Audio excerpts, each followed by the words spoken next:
जय हिंद दोस्तों। जय हिंद दोस्तों। एक्सप्लोरिंग एजुकेशन आपका स्वागत करता है एक और मॉडल टेस्ट पेपर में, जो कि है नाइन्थ क्लास के लिए। फर्स्ट क्वेश्चन में क्या कहा गया है कि मुझे वो रेशनल नंबर निकालना है, मुझे वो परिमेय संख्या निकालनी है जो 5/7 के क्या हो, इक्विवेलेंट हो यानी बराबर हो। तो अगर मैं ऊपर इक्विवेलेंट, जब हमें सेम बराबर परिमेय संख्या निकालनी होती है तो ऊपर नीचे दोनों संख्याओं को सेम नंबर से मल्टीप्लाई कर देते हैं, गुणा कर देते हैं। तो अगर मैं 5 को 2 से मल्टीप्लाई करूंगा तो 10 आ जाएगा, 7 को 2 से मल्टीप्लाई करूंगा तो 14 आ जाएगा। तो यानी पहले का जो आंसर है वो ऑप्शन नंबर सी है। ठीक है। क्वेश्चन नंबर 2 में क्या कहा गया है कि मुझे जीरो निकालने हैं इस पोलिनोमियल के, यानी मुझे इस बहुपद के क्या निकालने हैं, शून्यक निकालने हैं। तो शून्यक कैसे निकालते हैं? जब भी हमें शून्यक निकालने होते हैं तो वहां पे हम क्या करते हैं, उस पी एक्स को बराबर जीरो रख देते हैं। तो यहाँ से मेरी एक्स की वैल्यू कितनी आ जाएगी, माइनस का 5/2 आ जाएगा। यानी ऑप्शन नंबर डी जो है इसका वो बिल्कुल सही आंसर है दूसरे का। ठीक है बच्चों, चलते हैं नेक्स्ट क्वेश्चन पे। क्वेश्चन नंबर 3 में क्या कहा गया है, देखो। क्वेश्चन नंबर 3 में बोला हुआ है कि मुझे ये बताना है कि ये जो पोलिनोमियल दिया हुआ है, ये जो बहुपद दिया हुआ है वो किस टाइप का बहुपद है। और इसने बोला है कि अगर मैं ए को बराबर जीरो रख दूं, तो देखो अगर मैं ए को बराबर जीरो रख दूंगा तो जीरो मल्टीप्लाई एक्स स्क्वायर भी क्या हो जाएगा, जीरो हो जाएगा। तो क्या बचेगा, ये खाली बी एक्स प्लस सी बचेगा। यानी यहाँ पे एक्स की जो मैक्सिमम पावर है, यानी एक्स की जो अधिकतम घात है वो कितनी है, 1 है। इसलिए ये क्या हो जाएगा, लीनियर हो जाएगा, यानी ये रैखिक बहुपद हो जाएगा। तो इसका क्वेश्चन नंबर 3 का जो आंसर है वो क्या है, ए आंसर है इसका। ठीक है। क्वेश्चन नंबर 4 में क्या कहा गया है कि किस ग्राफ के किस पॉइंट से ये y बराबर माइनस एक्स जो ग्राफ है, जो पॉइंट है वो पास होगा, किस पॉइंट से पास होगा। तो देखो अगर मैं मुझे इक्वेशन क्या दी हुई है, मुझे इक्वेशन दी हुई है y बराबर माइनस का एक्स, तो y को भी जीरो ले लो और x को भी जीरो ले लो। तो माइनस जीरो क्या हो जाएगा, जीरो हो जाएगा, यानी जीरो बराबर जीरो आ रहा है। तो इसका आंसर क्या हो जाएगा, ऑप्शन नंबर डी इसका बिल्कुल सही आंसर है। ठीक है। तो इसका आंसर क्या हो जाएगा, ऑप्शन नंबर डी यानी 0,0। अगर मैं दोनों पॉइंट को जीरो ले लूं तो ये इक्वेशन क्या कर जाएगी, सेटिस्फाई कर जाएगी। ठीक है। तो अब हमें क्या करना है, अब हमें क्वेश्चन नंबर 5 करना है। इसने बोला है कि ग्राफ हमें कौन सा ग्राफ जो है वो एक्स एक्सिस के क्या होगा, पैरेलल होगा यानी समानांतर होगा। अब देखो अगर मैं y बराबर, ये मैंने चतुर्थांश बनाया, क्वाड्रेंट बनाया, अगर मैं यहाँ पे y बराबर 2 दिखाऊं तो y2 कहाँ पे होगा, ये पॉइंट है y बराबर 2। तो इसका मैं ग्राफ बनाऊंगा, इसमें लाइन ड्रॉ करूंगा तो ये लाइन इस तरीके से पास होगी। यानी ये जो लाइन है वो एक्स एक्सिस के क्या है, पैरेलल है यानी समानांतर है। तो इसका आंसर क्या हो जाएगा, 5 का बी बराबर y बराबर 2 हो जाएगा। ठीक है बच्चों, 5वें का आंसर क्या है, ऑप्शन नंबर बी है। अब नेक्स्ट क्वेश्चन पे चलते हैं। क्वेश्चन नंबर 6 में क्या कहा गया है, मुझे बताना है, मुझे वो एंगल बताना है जो अपने सप्लीमेंट से 32 कम हो। अब सप्लीमेंट का मतलब क्या होता है, सप्लीमेंट एंगल कौन से एंगल होते हैं, जिन दो एंगल का सम कितना होता है, जिन दो एंगल का सम 180 होता है उनको क्या बोलते हैं, सप्लीमेंट बोलते हैं, यानी समपूरक कोण बोलते हैं। तो देखो समपूरक एंगल होते हैं जिनका सम क्या होता है, 180 होता है। तो ये कह रहा है कौन सा ऐसा एंगल है जो अपने सप्लीमेंट से 32 कम है, तो 180 माइनस 32 कर देना है, तो इसका आंसर कितना आ जाएगा, 148 आ जाएगा। यानी इसका ऑप्शन नंबर ए बिल्कुल सही आंसर है। ठीक है। क्वेश्चन नंबर 6 में, क्वेश्चन नंबर 7 में क्या कहा गया है कि एडी ए बी सी मेरे को फिगर दिया हुआ है ट्रायंगल का, और इसने बोला है कि एडी जो है वो क्या है, माध्यिका है। एडी क्या है बच्चों, एडी जो है वो माध्यिका है यानी मीडियन है। तो मुझे एंगल बी ए बी निकालना है। पहले मुझे इसमें माध्यिका की प्रॉपर्टी याद होनी चाहिए कि माध्यिका जो होती है वो जहाँ पे माध्यिका बनाते हैं वो उस लाइन को परपेंडिकुलर बाइसेक्ट करती है। यानी यहाँ पे जो एंगल बनेगा वो कितने डिग्री का होगा, 90 का एंगल होगा, ये वाला। मैं थोड़ा अगर जूम करके दिखाऊं आपको इसको, ये वाला एंगल, हम इस एंगल की बात कर रहे हैं, इस वाले की, ये ये 90 का होगा। अब देखो ये ट्रायंगल है, इस ट्रायंगल में ए बी डी है, ये एंगल 90 का हो गया, ये एंगल 35 का हो गया, और मुझे ये एंगल निकालना है। तो एंगल से हम प्रॉपर्टी लगा देंगे यानी कोण योग प्रमेय लगा देंगे। 90 प्लस 35 हो जाएगा हमारा 125, 180 में से 125 माइनस करेंगे तो 55 इसका आंसर आ जाएगा। ठीक है बच्चों, तो इसका जो आंसर है वो कितना आ जाएगा, 55 आ जाएगा इस क्वेश्चन का आंसर। अब क्वेश्चन नंबर 8 में क्या कहा गया है कि मुझे इसमें हेमिस्फेयर दिया हुआ है, हेमिस्फेयर को बोलते हैं हिंदी में अर्धगोला। तो मुझे इसमें अर्धगोले का क्या निकालना है, टीएसए निकालना है, यानी टोटल सरफेस एरिया निकालना है, यानी कुल पृष्ठीय क्षेत्रफल निकालना है। तो अर्धगोले के कुल पृष्ठीय क्षेत्रफल का जो फॉर्मूला होता है वो क्या होता है, वो होता है 3 पाई आर स्क्वायर। तो इसका ऑप्शन नंबर बी आंसर सही है हमारा, 8 का बी है। ठीक है। क्वेश्चन नंबर 9 में क्या कहा गया है? क्वेश्चन नंबर 9 में बोला हुआ है कि मेरे को एक त्रिभुज दिया हुआ है, एक ट्रायंगल दिया हुआ है, और उसकी साइड्स जो हैं, उस ट्रायंगल की जो साइड्स हैं वो मुझे रेशियो में दी हुई हैं। किसमें दी हुई है बच्चों? रेशियो में दी हुई है इसकी साइड्स मुझे। तो और मुझे बोला है कि इस ट्रायंगल का जो परिमाप है, जो पेरीमीटर है, वो कितना है? 36 है। परिमाप कितना है? 36 है। तो तीनों साइड को ऐड करो, ये जो है रेशियो में है इसलिए एक्स लगाएंगे आगे, और इसको बराबर किसके रख दो? 36 के बराबर रख दो। तो यहाँ से मेरी एक्स की वैल्यू कितनी आ जाएगी बच्चों? यहाँ से मेरी एक्स की जो वैल्यू है वो 3 आ जाएगी। ठीक है, अब मेरा एक्स 3 आ गया। अब जब एक्स 3 आ जाएगा तो मुझे इसका एरिया निकालना है। अब देखो एरिया कैसे निकालेंगे। एरिया निकालने के लिए पहले देखो, एरिया कैसे निकालते हैं? वैसे तो एरिया हीरोन फॉर्मूले से निकालेंगे, हीरोन फॉर्मूले से। लेकिन यहाँ पे ना, ये 3:4:5 दिया हुआ है, तो ये क्या है? एक ट्रिपलेट है, जो सिर्फ कहाँ पे लगता है? सिर्फ राइट एंगल में लगता है, यानी सिर्फ समकोण त्रिभुज में बनता है ये 3:4:5 का रेशियो। तो यानी ये राइट एंगल ट्रायंगल है, और मुझे पता है राइट एंगल ट्रायंगल का एरिया एरिया कैसे निकालते हैं? Half into base into height. ठीक है, तो बस यहाँ पे ध्यान रखना है कि बेस और हाइट को हाईएस्ट जो 5 है ना, वो वाली साइड नहीं होगी बेस इंटू हाइट। तो 3 और 4 ले लेंगे। बेस ले लेंगे 3x, और हाइट ले लेंगे 4x। 1/2 चल रहा है साथ में, तो 2 से 4 कट जाएगा, यानी 2 3 6x² आ जाएगा ये। और x मैंने कितना निकाला था? 3 निकाला था, यानी 3 3 9 और 9 6 54। यानी इसका जो ऑप्शन नंबर डी है वो मेरा बिल्कुल सही है। जो इसका एरिया आएगा वो कितना आ जाएगा? 54 आ जाएगा। ठीक है बच्चों। अब क्वेश्चन नंबर 10 में क्या कहा गया है कि मुझे मीन दिया हुआ है 5 नंबर का, यानी 5 नंबरों का मुझे क्या दिया हुआ है? माध्य दिया हुआ है 30। ठीक है, तो अब देखो, माध्य मुझे दिया हुआ है। अगर माध्य से मुझे कुल नंबर निकालने होते हैं तो माध्य को उसके जिन नंबरों का वो माध्य है उससे मल्टीप्लाई कर देते हैं। यानी 5 नंबर का टोटल सम कितना है? 150 है। अब इसने बोला है कि इन नंबरों में से मैंने एक एक नंबर बाहर निकाल दिया, तो अब माध्य जो है वो मीन जो है वो चेंज होकर 28 हो गया। अब जो ये 28 है ना, ये 5 नंबर का मीन नहीं है, ये 4 नंबर का मीन है। तो 28 को 4 से मल्टीप्लाई करेंगे जब हम, तो कितना आएगा? 8 4 32, ये 114 आ जाएगा। अब मैं 150 को 114 से माइनस करूंगा तो मेरा इसका आंसर आ जाएगा 112 आएगा यहाँ पे। तो जब मैं 150 को 112 में से माइनस करूंगा तो इसका आंसर आ जाएगा 38, यानी 18वें का 10वें का कौन सा आंसर सही है? ए पार्ट सही है इसका। ठीक है बच्चों, अब चलते हैं नेक्स्ट क्वेश्चन पे। जो क्वेश्चन नंबर ये मुझे 11 दिया हुआ है, ये बहुत जाना पहचाना फिगर है। ठीक है, मुझे इसमें क्या निकालना है? एंगल एसीबी निकालना है। अब देखो इसमें इसमें तो हम सिंपल वो एंगल मुझे एसीबी निकालना है। इसमें एसीबी कौन सा एंगल है? एसीबी ये वाला एंगल है। तो इसमें जो सेंटर का एंगल है वो दिया हुआ है 80। तो ये तो प्रॉपर्टी लग रही है कि सेंटर पे जो एंगल बनता है वो सरकमफ्रेंस के एंगल का क्या होता है? डबल होता है। तो अगर ये 80 है तो ये क्या हो जाएगा? ये 80 का हाफ हो जाएगा। तो इसका आंसर कितना आ जाएगा? इसका आंसर मेरा आ जाएगा 40 डिग्री। ठीक है बच्चों, 40 डिग्री इसका बिल्कुल सही आंसर है। अब क्वेश्चन नंबर 12 में देखो क्या करना है हमें। क्वेश्चन नंबर 12 में कहा गया है कि मुझे इसकी वैल्यू फाइंड करनी है, कितनी आएगी। ठीक है, तो देखो इधर इसको थोड़ा जूम करते हैं। हम्म, तो इसमें मुझे क्या कहा गया है? एक मिनट। इसमें ना मुझे वैल्यू निकालनी है। अब देखो ये पहले, ये 4√3√2 लिखा हुआ है। तो रूट को मैंने कैसे बताया है? पहले 2√2 के बाद क्या है? क्यूब रूट है, यानी 3 पावर लगी हुई है। तो इसको फ्रैक्शन में लिखेंगे तो पावर में ऐसे आ जाता है, 1/3 आ जाएगा ये। जब फोर्थ रूट को लिखेंगे पावर में तो ये 1/4 आ जाएगा। अब इस 2 से ये 4 कट जाएगा 2 पे, तो यानी 2 की वैल्यू कितनी आ गई? 1/6 आ गई। ठीक है बच्चों, तो इसका ऑप्शन नंबर कौन सा ठीक है बताओ? ऑप्शन नंबर सी इसका बिल्कुल सही आंसर है हमारा। ठीक है, सी आंसर सही है इसका हमारा। 2 की पावर 1/6। ठीक है, या हम 1/2 भी बोल सकते हैं इसको, नहीं 1/2 नहीं बोलेंगे। 2 की पावर 1/6 बोल दो खाली। अब है ना, ऑप्शन नंबर सी आंसर सही है इसका। देखो ये वाला, क्लियर देख पा रहे हैं ना आप? ये वाला ऑप्शन नंबर सी, 2 की पावर 1/6। अब क्वेश्चन नंबर 13 पे चलते हैं। 13 में क्वेश्चन में क्या कहा गया है? इसमें बोला हुआ है हमें कि सेमी सर्कल पे जो एंगल होता है वो कितने डिग्री का होता है, यानी अर्ध वृत्त पे जो एंगल बनता है वो कितने डिग्री का होता है? तो वो 90 डिग्री का होता है। यानी इसका ऑप्शन नंबर डी बिल्कुल सही आंसर है हमारा।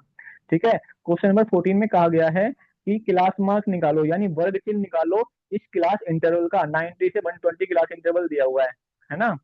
तो मुझे जब जब मुझे वर्ग चिन्ह निकालना होता है तो हम क्या करते हैं? तो हम जो लोवेस्ट लिमिट है उसको हाईएस्ट लिमिट से प्लस करेंगे और 2 से डिवाइड कर देंगे, तो इस तरीके से मेरा आंसर कितना आ जाएगा, 105 आ जाएगा। ठीक है। एक और तरीका होता है इसका शॉर्टकट, कि मुझे 90 से 120 के बीच का नंबर निकालना है, जो कि 125 105 ही है। ठीक है। अब क्वेश्चन नंबर 15 में क्या कहा गया है, मुझे वॉल्यूम का फॉर्मूला निकालना है स्फीयर का। तो स्फीयर का वॉल्यूम का फॉर्मूला क्या होता है बताओ। गोले का जो आयतन होता है वो होता है हमारा 4.3 pi r square, pi r cube. तो इसका ऑप्शन नंबर डी मेरा बिल्कुल सही आंसर है। क्वेश्चन नंबर 16 में क्या कहा गया है कि कितने लाइन सेगमेंट पास होते हैं थ्री कोलिनियर पॉइंट से। तो कोलिनियर पॉइंट को बोलते हैं सारेख बिंदु। ठीक है। और ये सारेख बिंदु कहाँ पे, क्या मतलब होता है इसका, कोलिनियर पॉइंट वो पॉइंट होते हैं जो एक ही लाइन पे लाई करते हैं। तो इसने हमसे क्वेश्चन ये पूछा है कि थ्री कोलिनियर पॉइंट से कितने लाइन सेगमेंट पास होंगे, तो सिर्फ एक ही लाइन सेगमेंट पास होगा, ओनली वन इसका आंसर है। तो 16 का जो आंसर है वो क्या है, ओनली वन है। ठीक है बच्चों, ये वाला पहला पार्ट। अब क्वेश्चन नंबर 17 में क्या कहा गया है मुझे, कि मुझे रोम्बस दिया हुआ है, इसमें समचतुर्भुज दिया हुआ है। ठीक है। तो ये मेरा रोम्बस होता है पतंग की तरह, ये स्क्वायर शेप का होता है रोम्बस हमारा। ठीक है। तो रोम्बस की सारी साइड क्या होती है, समचतुर्भुज की सारी साइड्स क्या होती हैं, सारी भुजाएं क्या होती हैं, बराबर होती हैं। तो इसने मुझे दो क्रमागत भुजाएं दी हुई हैं। तो इसको मान लो कि ये x+14 दिया है इसने मेरे को, और ये वाली साइड कितनी दी हुई है, 3x प्लस -6 दिया हुआ है। और जब जब इसकी सारी साइड क्या होती है, बराबर होती है, तो मैं हम इन दोनों साइड को क्या रख देंगे, बराबर रख देंगे इस तरीके से। ठीक है बच्चों, तो यहाँ से जब आप इसको सोल्व करेंगे तो एक्स की वैल्यू कितनी आ जाएगी, 10 आ जाएगी। कितना आ जाएगा, एक्स 10 आ जाएगा। अब जो एक्स 10 आया है उसको यहाँ पुट कर दो या यहाँ पे पुट कर दो, तो एक्स की वैल्यू तो ये साइड कितनी आ जाएगी इसकी, 24 आ जाएगी। अब मुझे इसका पेरीमीटर निकालने को बोला है, यानी मुझे इसका परिमाप निकालने के लिए बोला है। तो परिमाप में क्या करता है, सम ऑफ ऑल साइड्स करते हैं। तो चार चार साइड्स होती हैं इसकी, तो एक साइड 24 आ गई, तो 24 को 4 से मल्टीप्लाई कर दो, तो इसका आंसर कितना आ जाएगा, 96 आ जाएगा। यानी ऑप्शन नंबर डी आंसर मेरा इसका बिल्कुल सही है। ठीक है बच्चों, अब चलते हैं नेक्स्ट क्वेश्चन पे।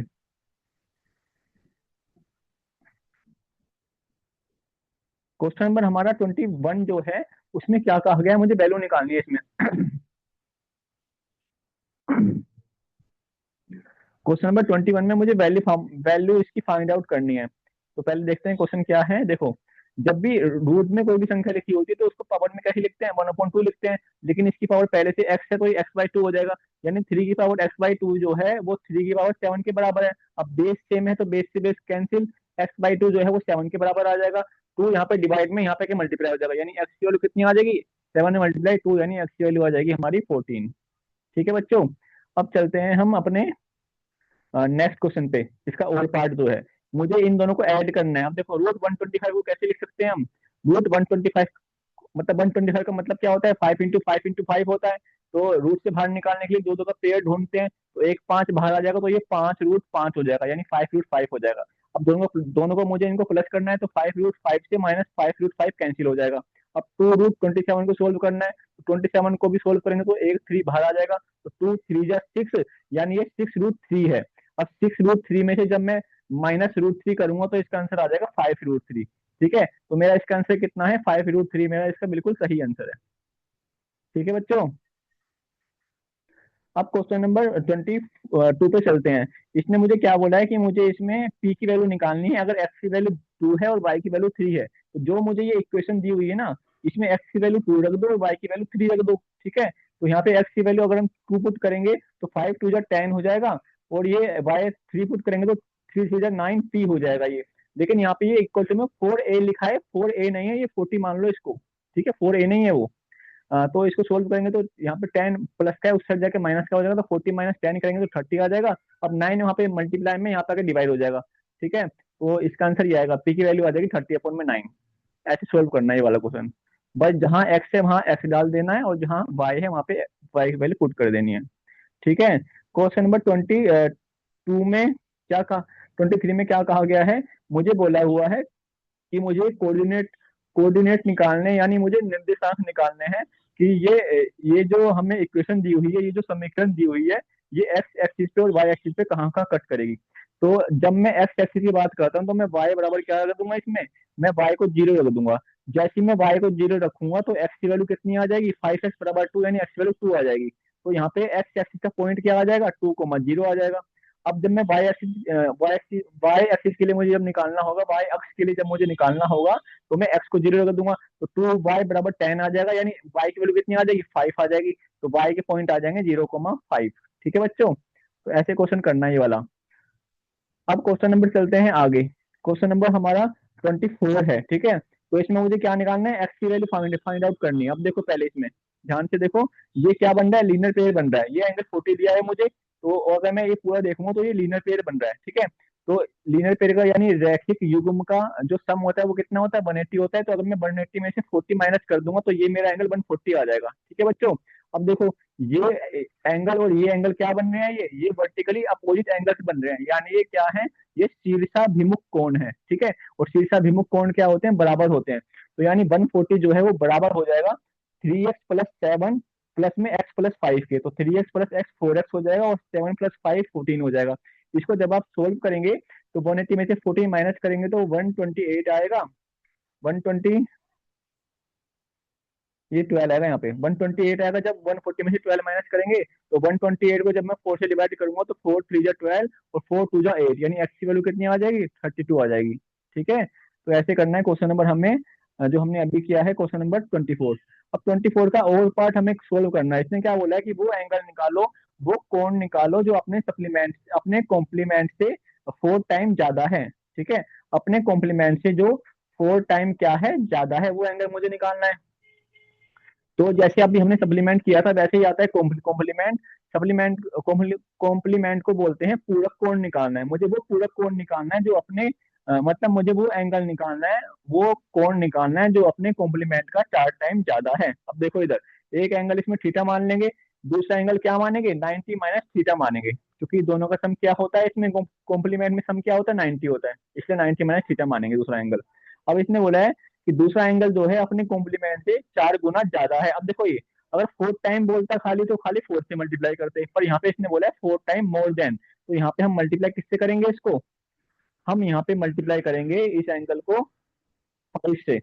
यानी मुझे वो एंगल निकालना है जो अपने कॉम्प्लीमेंट से 5 गुना हो, ये मतलब है इस बात का। तो जब इसको सोल्व करेंगे तो 450 माइनस 5 थीटा आ जाएगा। ये 5 थीटा माइनस का है, उस साइड जाके प्लस थीटा के उस साइड जाके प्लस हो जाएगा, तो 5 थीटा प्लस थीटा 6 थीटा हो जाएगा। और 6 थीटा बराबर आ रहा है 450।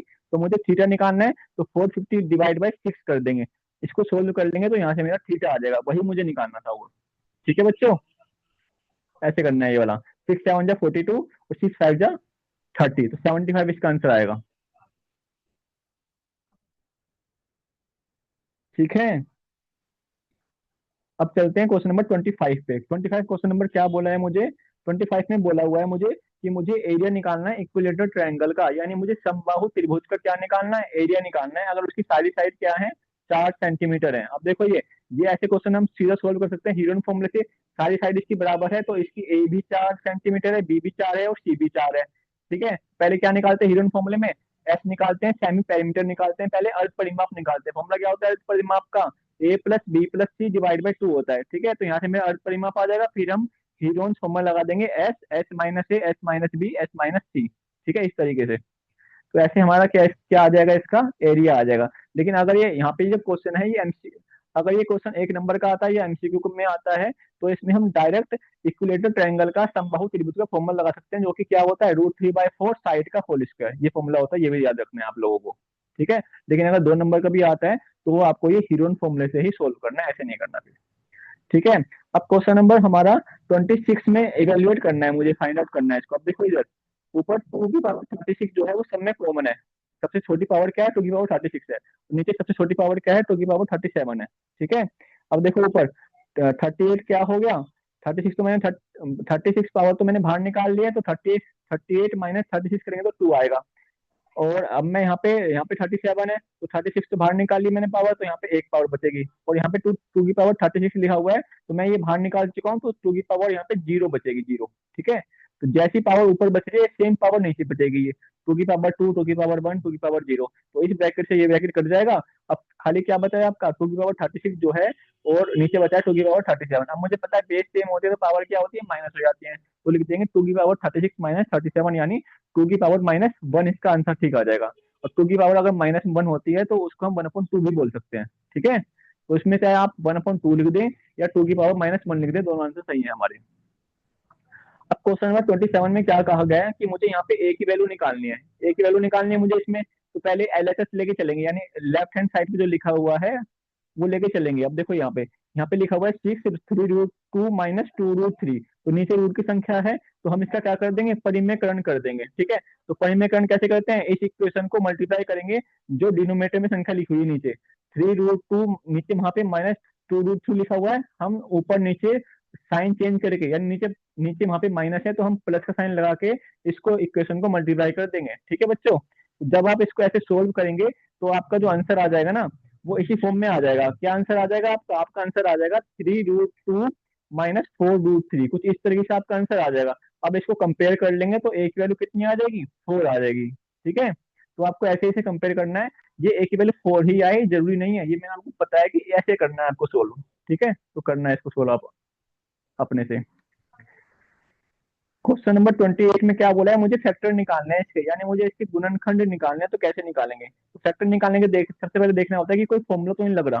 ठीक है, अब देखो यहाँ पे a² प्लस में b² प्लस में 2ab, तो किसका फॉर्मूला होता है, ये a प्लस b का होल स्क्वायर का फॉर्मूला होता है ये, है ना। तो पहले देखो 64 किसका स्क्वायर होता है, 64 जो होता है वो हमारा स्क्वायर होता है 8 का, यानी 8a का होल स्क्वायर है। और ये क्या है मेरा, ये 6b का होल स्क्वायर है, यानी ये a प्लस b का होल स्क्वायर फॉर्मूला लग गया। तो ए इसमें 8a है और बी क्या है, इसमें 6b है, तो 8a प्लस में 6b का होल स्क्वायर का ये फॉर्मूला है। ठीक है, यहाँ पावर 2 है, पावर 2 बार लिख देंगे इस ब्रैकेट को, यानी इसमें फैक्टर क्या हो जाएंगे, इसके गुणनखंड क्या हो जाएंगे, 8a प्लस में 6b और दोबारा से 8a प्लस 6b, ये इसके फैक्टर हो जाएंगे। ठीक है बच्चों, ऐसे करना है ये वाला क्वेश्चन।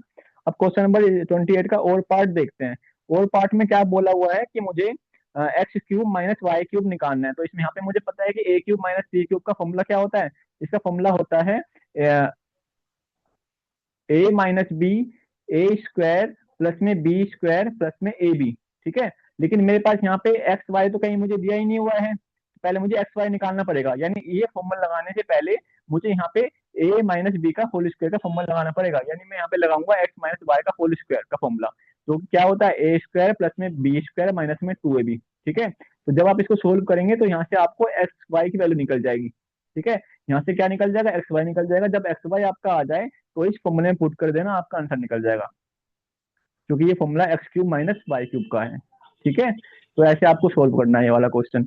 अब क्वेश्चन नंबर 29 हमें सोल्व करना है, प्रोडक्ट निकालना है, यानी मुझे गुना करना है सिंपल इसको।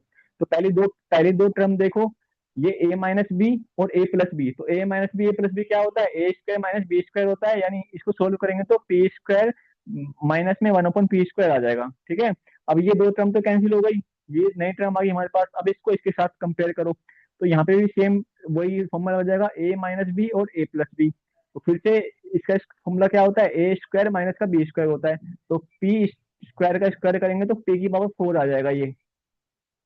ठीक है बच्चों, क्या आ जाएगा, ये p⁴ आ जाएगा। अब है ना, ये पहली जो तीन टर्म है हमारी ये कैंसिल हो गई, क्योंकि इसका आंसर हमारा लास्ट में क्या आ गया, ये वाला आ गया।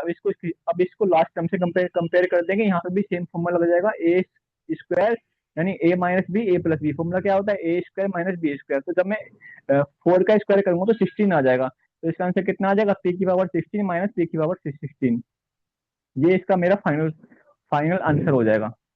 ठीक है बच्चों, ऐसे करने हैं। अब चलते हैं हम नेक्स्ट क्वेश्चन पे।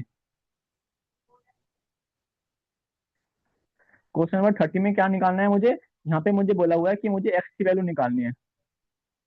क्या करना है, मुझे एक्स की वैल्यू निकालनी है। तो देखो कैसे करेंगे, पहले हम इसमें क्या करेंगे, कंस्ट्रक्शन करेंगे, बीच में एक ऐसी लाइन ड्रॉ कर लेंगे जो कि इस लाइन के भी पैरेलल है और इस लाइन के भी पैरेलल है। देखो, जो कि समानांतर रेखा ही होती है, वहां पे कौन से एंगल बनते हैं, वहां पे बनते हैं अल्टरनेट एंगल। तो ये देखो, ये पहले देखो, ये फिगर कुछ ऐसा बनेगा, यहाँ पे ये हाफ एक्स है मेरा। ठीक है, तो देखो अगर ये 25 है तो ये एंगल भी 25 आ जाएगा, जो कि हाफ एक्स है, आधा है एक्स का। ठीक है, और इसी तरीके से अगर मैं नीचे वाला पार्ट देखूंगा, तो अगर ये वाला एंगल 30 डिग्री है तो ये एंगल भी 30 डिग्री आ जाएगा। तो 30 + 25 करेंगे तो एक्स की जो वैल्यू है वो कितनी आ जाएगी, 55 आ जाएगी। तो यहाँ से मेरा एक्स जो है वो तो सोल्व होके कितना आ गया, 55 आ गया। अब मुझे वाई निकालना है, तो वाई कैसे निकालेंगे, अब देखो अगर ये एंगल 55 का आ गया मेरे पास, एक मिनट, एक्स मैंने 55 निकाल लिया बच्चों। ठीक है, अब मुझे क्या निकालना है, अब मुझे वाई निकालना है। अब वाई कैसे निकालेंगे वो देखो, एक्स एक्स मेरा आ गया 55। अब देखो इधर, ये ये जैसे मैं फिगर बना रहा हूँ इसको देखो आप एक बार, ये ऐसी लाइन है, ठीक है। तो ये क्या बन रहा है, मेरा लीनियर पेयर बन रहा है, यानी रैखिक युग्म में बन रहा है। तो अगर मुझे ये वाला एंगल निकालना है तो मैं 30 + 65 को 180 में से माइनस कर दूंगा, क्योंकि मुझे पता है रैखिक युग्म का जो योग होता है वो कितना होता है, 180 होता है। तो 180 माइनस 65 + 30 कितना हो जाएगा, ये हो जाएगा 95। तो 180 में से 95 माइनस करेंगे तो कितना आ जाएगा, ये 85 आ जाएगा, यानी मेरे पास ये वाला एंगल कितना आ गया, 85 आ गया। अब एक्स मैंने 55 निकाल लिया, और ये वाला एंगल मैंने 85 निकाल लिया। अब ये पूरा ट्रायंगल है, तो यहाँ पे क्या लगा देंगे, एंगल सम प्रॉपर्टी लगा देंगे, यानी कोण योग प्रमेय लगा देंगे। तो जब कोण योग प्रमेय से इसको सोल्व करेंगे हम, तो 180 माइनस 55 प्लस में 85 करेंगे तो इस वाई की वैल्यू जो आ जाएगी वो 40 डिग्री आ जाएगी। तो एक्स मैंने निकाला था कितना, 55 निकाला था, और वाई कितना आ जाएगा, 40 आ जाएगा। ठीक है, तो ऐसे हमारा क्वेश्चन ये सोल्व हो चुका है पूरा।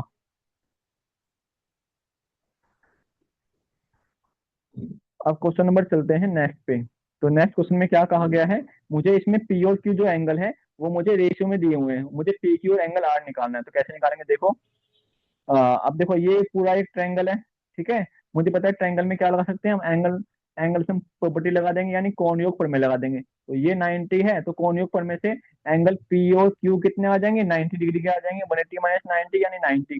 तो पी मुझे 11x दिया हुआ है, प्लस में 19x, क्योंकि क्यू 19x है। तो 11x प्लस में 19x बराबर 90 करेंगे, इसको सोल्व करेंगे तो यहाँ से एक्स की वैल्यू कितनी आ जाएगी, यहाँ से आपकी एक्स की वैल्यू 3 आ जाएगी, ठीक है। अब हम क्या निकाल लेंगे, अब हम यहाँ पे पी एंगल निकाल लेंगे जो कि 11x है। तो 11 3 जा 33, तो यानी पी कितना आ जाएगा, 33 डिग्री आ जाएगा।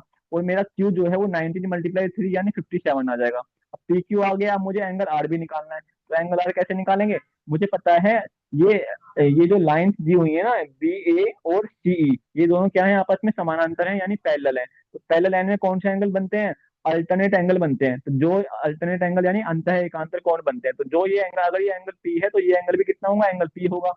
तो ये एंगल पी प्लस 32 बराबर हो जाएगा एंगल आर के, क्योंकि ये एक्सटीरियर एंगल जो होता है वो अंदर वाले अपोजिट एंगल के सम के बराबर होता है। तो पी मैंने 33 निकाला है, तो 33 में 32 प्लस करेंगे तो 65 आ जाएगा मेरा एंगल आर, ठीक है। तो इस तरीके से मेरे तीनों एंगल आ गए, ये एंगल पी क्यू आर आ गया। ठीक है बच्चों, अब मुझे क्वेश्चन नंबर 31 करना है। 31 में क्या कहा गया है कि मुझे पैरामीटर निकाल, पैरामीटर दिया हुआ है, परिमाप दिया हुआ है एक त्रिभुज का जो कि 50 सेंटीमीटर है। तो इसने बोला कि एक साइड जो है वो स्मॉलेस्ट साइड से यानी सबसे छोटी साइड से कंपेयर कर रहे हैं, तो सबसे छोटी साइड को पहले तो एक्स मान लो। तो बोला है छोटी साइड से 4 सेंटीमीटर ज्यादा है, तो दूसरी साइड कितनी है, क्या हो जाएगी, x + 4 हो जाएगी। अब इसने बोला है कि जो थर्ड साइड है वो स्मॉलेस्ट साइड के 2 गुना से 6 कम है, तीसरी साइड कितनी हो जाएगी, 2x - 6 हो जाएगी। अब ये तीनों साइड्स आ गई ट्रायंगल की। अब मुझे परिमाप दिया हुआ है, पेरीमीटर दिया हुआ है ट्रायंगल का, तो इनको प्लस करके 50 के बराबर रख देंगे। तो यहाँ से मेरी एक्स की वैल्यू आ जाएगी, जब मेरी एक्स की वैल्यू आ जाएगी तो इनमें पुट कर देंगे, तो इस तरीके से मुझे इस ट्रायंगल की तीनों साइड्स मिल जाएगी। अब मुझे क्या कहा गया है कि मुझे इस ट्रायंगल का एरिया निकालना है, इस त्रिभुज का मुझे क्षेत्रफल निकालना है। तो किससे निकाल देंगे, हीरोन्स फॉर्मूले से निकाल देंगे। पहले सेमी पेरीमीटर निकालेंगे, a + b + c divide by 2, A B C क्या है, तीनों साइड्स ही है इनकी। फिर क्या लगा देंगे, फॉर्मूला लगा देंगे हीरोन्स फॉर्मूले का, रूट में s - a s - b s - c, ठीक है। तो ऐसे करके मेरा क्या आ जाएगा, एरिया आ जाएगा। क्वेश्चन नंबर 32 में क्या कहा गया है, क्वेश्चन नंबर 32 में मुझसे बोला हुआ है कि मुझे क्या निकालने हैं, फैक्टर निकालने हैं इसके। तो इसके फैक्टर निकाल देंगे किससे, इसके फैक्टर हम निकाल देंगे मिडल टर्म स्प्लिटिंग से, यानी मध्य पद विखंडन से। तो देखो एक्स स्क्वायर माइनस में 5x प्लस में 6 लिखा हुआ है, ठीक है। तो पहले बाहर माइनस है तो ब्रैकेट ओपन कर लेंगे, +6 लिखेंगे यहाँ पे। अब 6 × 1 = 6 हो गया, 6 के ऐसे फैक्टर करने हैं कि प्लस करके 5 आ जाए। तो 2 3 × 6 होता है, तो यहाँ पे आ जाएगा 2x प्लस में 3x। अब ब्रैकेट जैसे जैसे ही हम ब्रैकेट हटाएंगे तो अंदर के साइन क्या हो जाएंगे, चेंज हो जाएंगे, माइनस प्लस यहाँ पे माइनस आ जाएगा। अब क्या कर लेंगे, पहले दो टर्म में से कॉमन ले लेंगे, यहाँ से एक्स कॉमन ले लेंगे तो यहाँ बचेगा x - 2, यहाँ से -3 कॉमन ले लेंगे तो यहाँ भी बचेगा x - 2। तो फैक्टर क्या आ जाएंगे, इसे गुणनखंड क्या आ जाएंगे, x - 3 और x - 2 आ जाएगा, ठीक है। तो ये हमारे गुणनखंड आ जाएंगे, इसके फैक्टर आ जाएंगे। अब मुझे क्या बोला है, मुझे एक्स बराबर 2 की भी, एक्स बराबर 10 की वैल्यू निकालनी है, एक्स बराबर 20 की वैल्यू निकालनी है, और एक्स बराबर 30 की वैल्यू निकालनी है। तो जो मुझे ये बहुपद दिया हुआ है ना, जो मुझे बहुपद दिया हुआ है ये, मुझे इसमें पहले एक्स की वैल्यू 10 पुट कर देनी है, वो मेरा आंसर आ जाएगा। फिर मुझे एक्स की वैल्यू 20 पुट करनी है, फिर मेरा आंसर आ जाएगा। इसी तरीके से फिर मुझे एक्स को 50 पुट कर देना है, फिर मेरा आंसर आ जाएगा। तो ऐसे मुझे क्वेश्चन सोल्व करना है। क्वेश्चन नंबर 32 भी आपका हो गया है। अब 33 क्वेश्चन में कैसे करेंगे, इसने मुझे बोला हुआ है कि बीई जो है वो बीसी के बराबर है, और एएफ जो है वो एडी के बराबर है। ठीक है। अब देखो इधर, अगर ऐसा ऐसी है तो अगर मैं छोटे वाले ट्रायंगल को ही देखूं, डी ए एफ को देख रहा हूं मैं, ठीक है, तो इनकी दो साइड बराबर है, तो इनके आमने सामने वाले दो एंगल भी क्या हो जाएंगे, बराबर हो जाएंगे, यानी एंगल डी जो है वो एंगल एफ के बराबर आ जाएगा। इसी तरीके से यहाँ पे एंगल सी जो है वो एंगल ई के बराबर आ जाएगा। ठीक है। अब इसने बोला है मुझे कि मुझे ये प्रूव करना है कि ये दो लाइन आपस में जहां मिल रही है ऊपर, वो एंगल कितने डिग्री का है, 90 डिग्री का, यानी वो राइट एंगल है, यानी वो समकोण है। तो देखो, अब हम क्या करेंगे, बड़े वाले एंगल में इसको सोल्व करेंगे एंगल सम प्रॉपर्टी से, यानी हम कोण योग प्रमेय लगाएंगे। ठीक है। अब देखो, जब मैं छोटे वाले ट्रायंगल में मैंने ये दोनों एंगल बराबर दिखाए हैं, तो मेरा यहाँ पे एंगल एफ जो आ जाएगा ना, वो कितना आ जाएगा, अल्फा/2 आ जाएगा। मैंने अल्फा मान लिया एंगल ए को, तो ये अल्फा/2 आ जाएगा। इसी तरीके से मैंने अगर यहाँ पे इस ट्रायंगल में एंगल बी को अल्फा माना, क्योंकि ये अगर मैंने एंगल बी को अल्फा माना, तो ये मेरा एंगल ई जो है ये भी अल्फा/2 आ जाएगा। ठीक है बच्चों।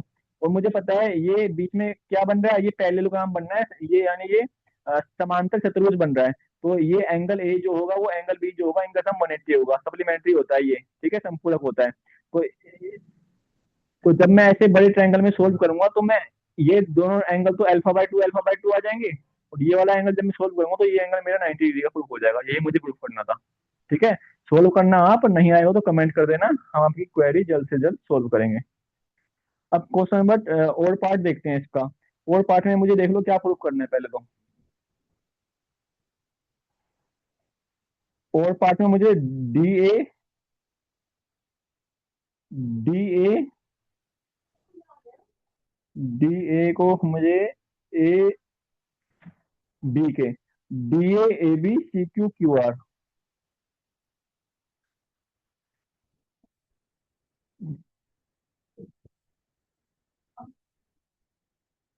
ये फिगर है इसका। डी ए सी क्यू को क्यू आर के बराबर दिखाना है मुझे, सी क्यू क्यू आर, और डी ए क्यू। ठीक है, ये मुझे प्रूफ करना है। अब देखो कैसे करेंगे इस क्वेश्चन को। इसमें पहले मुझे कंस्ट्रक्शन करनी पड़ेगी, इसको इससे मिला देंगे। तो मुझे बोला हुआ है कि एबीसीडी पैरेललोग्राम है, तो मुझे अगर ये पैरेललोग्राम में अगर ये समांतर चतुर्भुज है, तो मुझे पता है ए बी बराबर सी डी हो जाएगा। ठीक है। और मुझे पी जो है वो मध्य बिंदु बताया हुआ है, इसमें पी को क्या बोला है कि पी जो है वो मध्य बिंदु है, यानी मिड मिड टर्म है, मिड पॉइंट है। तो अगर पी मिड पॉइंट है, तो मैं यहाँ से मिड पॉइंट थ्योरम से एंगल क्यू क्यू को भी मिड पॉइंट प्रूव कर दूंगा। जब ऐसा हो जाएगा, फिर मैं ये दो छोटे ट्रायंगल लूंगा, मैं इनको कॉन्ग्रुएंट प्रूव करूंगा। ठीक है। और सीपीसीडी से मैं क्या प्रूव करूंगा, सीपीसीडी से मैं प्रूव करूंगा कि ए आर जो है वो बी सी के बराबर है। और इसी तरीके से जो मेरा सी क्यू है वो क्यू आर के बराबर है। ठीक है। अब देखो, अब अगर ए आर बी सी के बराबर प्रूफ किया है मैंने, ए आर मैंने बी सी के बराबर प्रूफ किया है। ठीक है। तो ए आर बी सी, हाँ बी सी होगा ये। ठीक है। अब ए आर बी सी के बराबर प्रूफ किया मैंने, तो हमने जब पहले क्वेश्चन सोल्व, हम शुरुआत में हमने काम किया होगा, तो वहाँ पे इक्वेशन बनी होगी हमारी, वहाँ पे ए आर जो है वो डी के बराबर आया होगा। तो इस ए आर को कट करके डी लिख लेंगे, तो यहाँ से मेरा पहला पार्ट प्रूफ हो जाएगा। इसी तरीके से सी क्यू बराबर क्यू आर हमने प्रूफ किया सीपीसीबी से, क्यू पी है ये, क्यू बी। ठीक है। तो मैंने जब पहले शुरुआत में इक्वेशन बनी होगी, तो वहाँ पे क्यू बी जो है वो क्यू आर के बराबर आया होगा, तो सी क्यू बी की जगह क्यू आर लिख लेंगे। तो इस तरीके से मेरा दोनों पार्ट ये प्रूफ हो जाएंगे। ठीक है। इसको भी सोल्व करना, नहीं होगा तो कमेंट कर देना, हम आपकी क्वेरी जल्द से जल्द सोल्व करेंगे। अब आगे चलते हैं।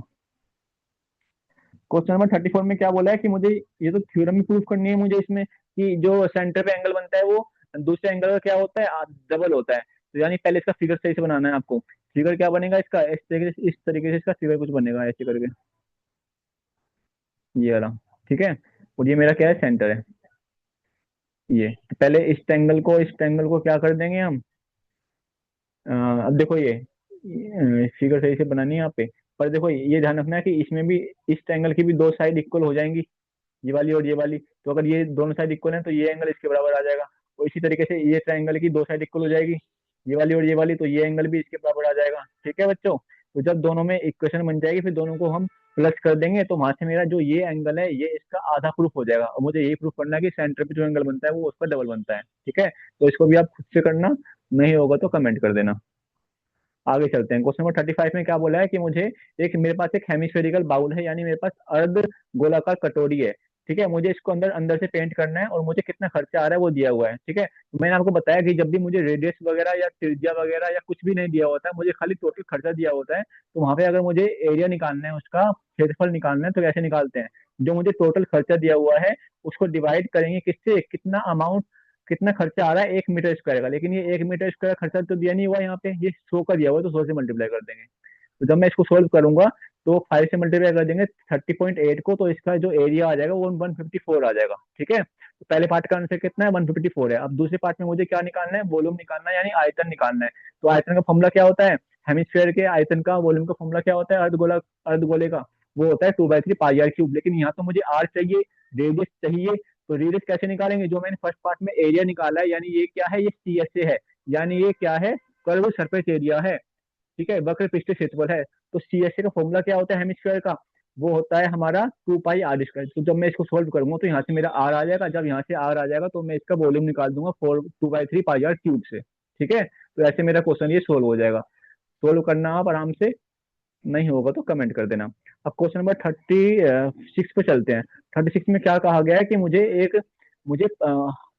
कुछ स्कूलों में प्लांट उगाए जा रहे हैं, लगाए जा रहे हैं 50-50। तो कितने स्कूल ने कितने प्लांट लगाए, 25 स्कूलों की ये बात कर रहा है, वो मुझे इसमें दिखाया हुआ है। ठीक है, अब देखते हैं क्वेश्चन क्या पूछ रहा है ये। तो ये क्वेश्चन क्या पूछ रहा है कि फ्रिक्वेंसी टेबल बनाओ, यानी आवर्त सारणी बनाओ, क्लास साइज 5 लेना है। ठीक है, तो पहले देखो यहाँ पे सबसे छोटी क्लास देख लो कौन सी, 15।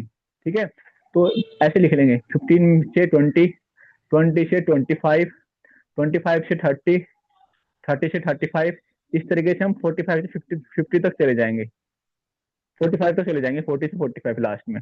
फिर देखेंगे कि 15 से 20 तक कितने स्कूलों ने प्लांट उगाए हैं, यानी 4 ने उगाए हैं, 4 लिख देंगे, यहाँ पे 3 लिख देंगे, इसमें चेक करके टेबल में से। तो ऐसे मेरी क्या बन जाएगी, ये वैकेंसी टेबल बन जाएगी, यानी आवर्त सारणी बन जाएगी। अब हम चलते हैं नेक्स्ट क्वेश्चन पे, नेक्स्ट पार्ट इसके। तो नेक्स्ट पार्ट में क्या बोला हुआ है मुझे, नेक्स्ट पार्ट में पूछा हुआ है कि रेंज क्या है इसका। ठीक है, तो रेंज हम कैसे निकालते हैं, रेंज का मतलब होता है कि मुझे हाईएस्ट नंबर को किससे माइनस कर देना है, स्मॉलेस्ट नंबर से माइनस कर देना है। तो सबसे बड़ी संख्या कौन सी है इसमें, सबसे छोटी तो 15 है और सबसे बड़ी 42 है। जब मैं 42 को माइनस कर दूंगा 15 से, तो मेरा इसका आंसर कितना आ जाएगा, 27 आ जाएगा। तो ये मेरी क्या आ गई, श्रेणी आ गई, यानी ये रेंज आ गई। ठीक है, तो ऐसे निकालते हैं रेंज। अब अगले पार्ट में क्या पूछा हुआ है इसमें, अगले पार्ट में बोला हुआ है मुझे कि 35 से 40 तक कितने नंबर ऑफ स्कूल्स हैं। ठीक है, तो देखो जब आपने आवर्स आवर्त सारणी बनाई थी, तो वहां पे आपको चेक करना है कि आपने 35 से 40 के बीच में यहाँ पे कितने नंबर ऑफ की फ्रिक्वेंसी लिखी है, मतलब यहाँ पे कितने नंबर ऑफ स्कूल ने प्लांट उगाए हैं 35 से 40 के बीच में। जो आंसर आपका यहाँ पे आया होगा वही इस क्वेश्चन का भी आंसर हो जाएगा, वही पूछा हुआ है हमसे खाली।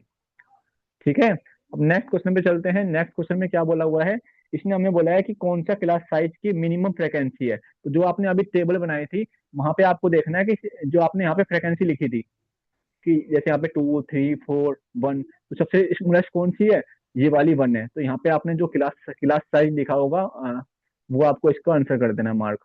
ठीक है, जैसे 20 से 25 में बना रहा है, तो इसका आंसर क्या हो जाएगा, 20 से 25 हो जाएगा। ठीक है, अब नेक्स्ट क्वेश्चन पे चलते हैं। नेक्स्ट क्वेश्चन में क्या बोला हुआ है मुझे कि हम दरवाजा खोलते हैं जब, तो दरवाजा दरवाजा जब हम खोलते हैं तो कुछ डिग्री का एंगल बनते हैं। यहाँ पे 3 ट्रायंगल बन रहे हैं, ये एक ट्रायंगल ये है पी क्यू आर। ठीक है, ऐसे ही एबीसी और एंगल जेड एक्स वाई है। तो यहाँ पे ध्यान रखना है कि ये साइड और ये साइड क्या होती होती है, बराबर होती है, और ये सबसे बड़ी साइड होती है, ये वाली। ठीक है, तो पहले पार्ट में बोला हुआ है कि कौन से ट्रायंगल बन रहे हैं, यहाँ पे कौन से त्रिभुज बन रहे हैं। तो देखो तीनों ट्रायंगल जो बन रहे हैं उन ट्रायंगलों की दो दो साइड क्या है, बराबर है। तो जिस ट्रायंगल की 2 साइड बराबर होती है उसको क्या बोलते हैं, आइसोस्केल ट्रायंगल बोलते हैं, यानी द्विबाहु त्रिभुज बोलते हैं। तो इसका आंसर क्या हो जाएगा, आइसोस्केल ट्रायंगल हो जाएगा। अब सेकंड पार्ट में बोला है कि कौन से ट्रायंगल आपस में कॉन्ग्रुएंट है, यानी सर्वांगसम है। अब देखो यहाँ पे भी जो एंगल दिया हुआ है वो 43 का दिया हुआ है, यहाँ पे भी 43 का दिया हुआ है, तो यानी ये दो ट्रायंगल क्या हो जाएंगे, आपस में कॉन्ग्रुएंट हो जाएंगे, यानी एंगल पी क्यू आर और ट्रायंगल जेड वाई एक्स क्या हो जाएंगे, कॉन्ग्रुएंट हो जाएंगे।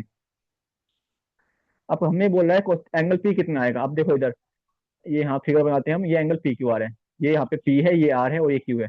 मैंने बताया ये साइड इसके बराबर है, तो अगर ये साइड इसके बराबर है तो इसके अपोजिट एंगल क्या हो जाएंगे, बराबर हो जाएंगे, यानी एंगल आर और पी भी क्या है, बराबर है। और एंगल क्यू हमें दिया हुआ है 43। ठीक है, तो जब आप इसको एंगल से प्रॉपर्टी से सोल्व करेंगे, कोण योग प्रमेय से सोल्व करेंगे, तो आपका एंगल पी और एंगल आर कितना आ जाएगा, एंगल पी और एंगल आर जो है आपका 180 - 43 करो,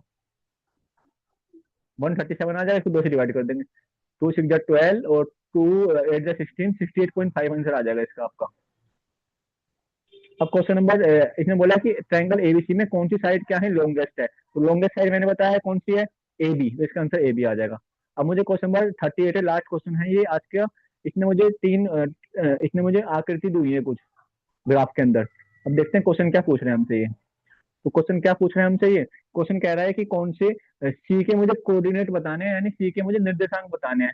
देखो सी क्या है, एक्स एक्सिस देखो सी का क्या है, सी का जो एक्स एक्सिस है वो 8 है, और वाई एक्सिस क्या है 8 है, तो इसका आंसर क्या हो जाएगा 8,8, 8,8 हो जाएगा सी का आंसर, पहले का आंसर। अब दूसरे पार्ट में बोला है इसने कि सी का परपेंडिकुलर डिस्टेंस कितना है एक्स एक्सिस से, यानी सी की एक्स अक्ष से कितनी दूरी है। तो देखो सी एक्स से कितना दूरी पे है, ठीक है। तो देखो ये देखना है हमें कितना दूरी है, ये दूरी कितनी है 8 है, तो इसका आंसर क्या हो जाएगा 8 हो जाएगा। अब थर्ड पार्ट में क्या बोल रहे हैं हमसे वो, थर्ड पार्ट में हमसे पूछ रहा है वो कि डी की दूरी कितनी, डी की दूरी कितनी है, यानी perpendicular foot of perpendicular drawn from D. तो मैं डी से परपेंडिकुलर फुट बनाऊंगा तो उसकी दूरी कितनी है वाई एक्सिस पे। तो यानी ये कुछ नहीं पूछ रहा है, ये खाली डी के वो पूछ रहा है कोऑर्डिनेट्स। तो डी के कोऑर्डिनेट बता दो इसको। डी का एक्स एक्सिस देखो तो 3 है, वाई देखो तो 8 है, तो इसका आंसर कितना हो जाएगा 3,8 हो जाएगा। अब क्वेश्चन नंबर लास्ट में हमसे क्या पूछ रहा है ये कि बीसी की दूरी लेंथ कितनी है। तो देखो बी तो 11 नंबर पे आ रहा है, वाई एक्सिस देखो इसका, और सी आ रहा है 8 नंबर पे, तो 11 - 8 कर देंगे तो इसका आंसर क्या आ जाएगा 3 आ जाएगा। 11 - 8 किया है मैंने ये, क्योंकि यहाँ पे सी है यहाँ पे बी है, ठीक है, तो 3 आंसर आ जाएगा इसका। तो बच्चों इस तरीके से हमारा ये सैंपल पेपर, ये मॉडल टेस्ट पेपर जो है वो खत्म होता है, ठीक है। आपको कोई भी क्वेरी आए तो आप कमेंट कर सकते हैं, हम आपके डाउट को जल्द से जल्द सोल्व करेंगे। चलिए तो क्लास को बाइंड अप करते हैं।